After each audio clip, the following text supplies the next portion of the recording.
Wifey, this your wedding gown is very tight, oh.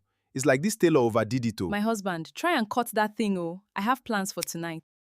By midnight, Chiamaka had already tried scissors, a tailor, and 2 hotel staff members. Nothing worked. But at 3:07 a.m., she discovered something far worse than a stock zipper.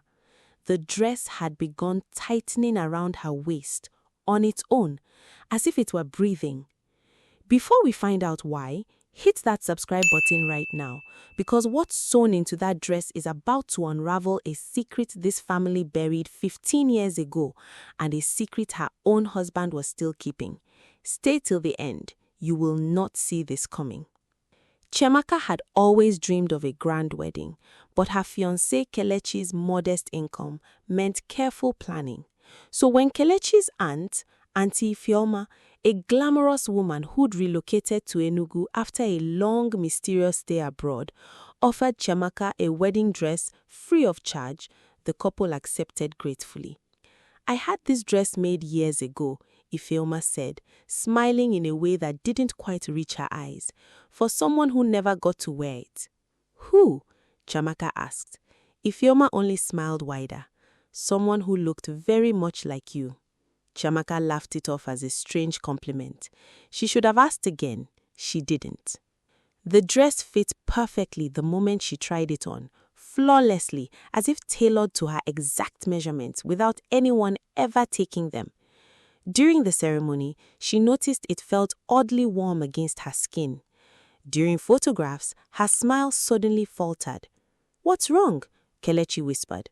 "Someone just pulled my sleeve," she murmured. He looked. No one was near her. Later, alone near the drinks table, she heard a woman's voice, close to her ear, soft and tired. "He promised me 2. She span around. Nobody there. "Kelechi, did you hear that?" "Hear what?"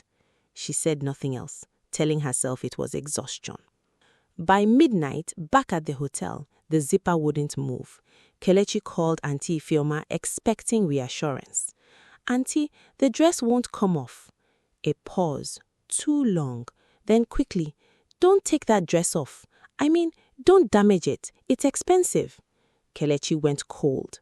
"Auntie, where did you get that dress?" Silence. Then the line went dead.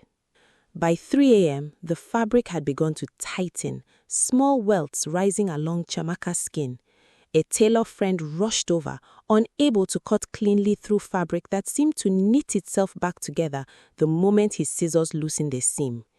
Terrified, Kelechi rushed her to the hospital. Doctors couldn't explain the welts, the fever, or why the fabric resisted removal without blistering her skin. It was Kelechi's grandmother, summoned at dawn, who paused at the hospital door and went very still. "Where did you find this dress?" Kelechi said. "Auntie Ifeoma gave it to us." "Grandma, what do you know?" She shook her head.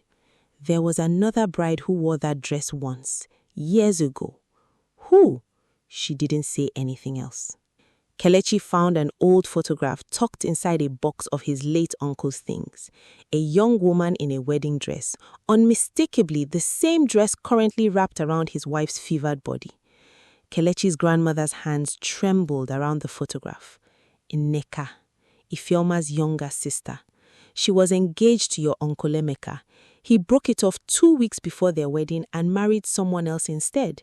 She disappeared from the family not long after, lived quietly, alone for years before she eventually passed.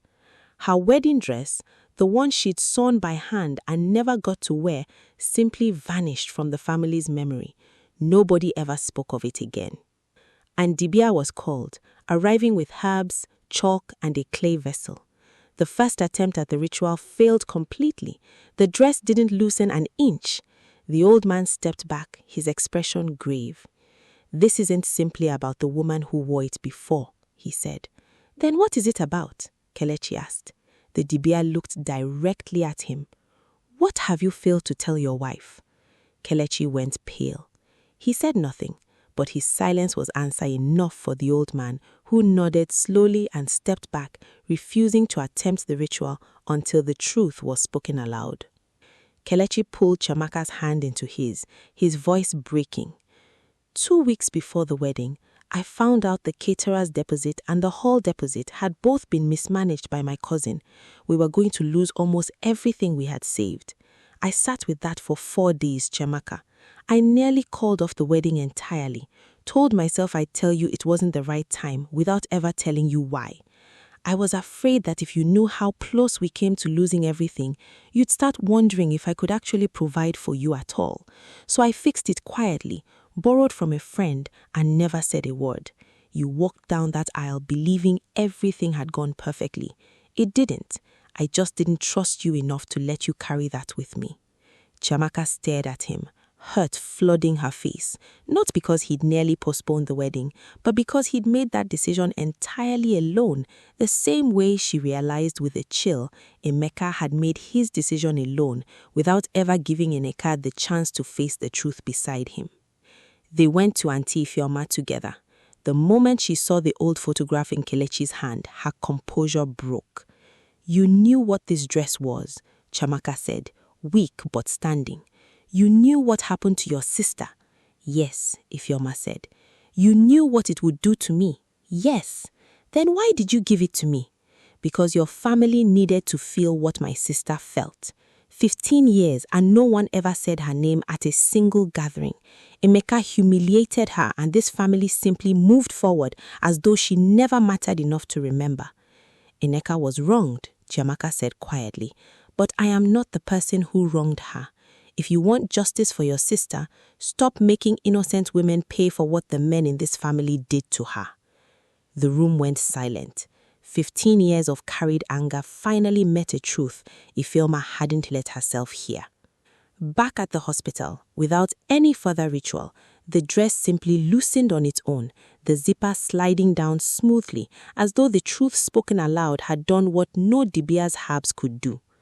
The family burnt what remained of the dress that afternoon in the courtyard behind the hospital, and Kelechi stayed until the last piece of fabric turned fully to ash.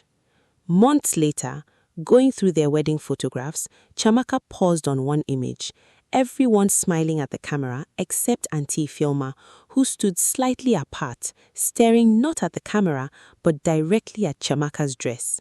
Kelechi zoomed in on his phone. Something was stitched into the inside hem, barely visible, 2 faded letters embroidered in a small scrap of fabric. N.N. Then Chiamaka noticed something else, and her stomach dropped. Just behind her own shoulder in the photograph stood a second figure, faint but unmistakable, a woman in an unfinished wedding dress, her face turned slightly away from the camera. "Kelechi," she whispered, "who is standing behind me?" Kelechi looked at the photograph, then at her, his face draining of color. "There's no one behind you, Chiamaka. There was never anyone standing there." Chiamaka looked back down at the photograph. The figure was gone. Only the dress remained, sharp and clear as ever. Then, faint and close to her ear, one more time. "Thank you." She turned. No one was there. Would you have worn that dress after learning who wore it first? Tell me in the comments below and hit that subscribe button now, because next week's story has a gift nobody should have accepted.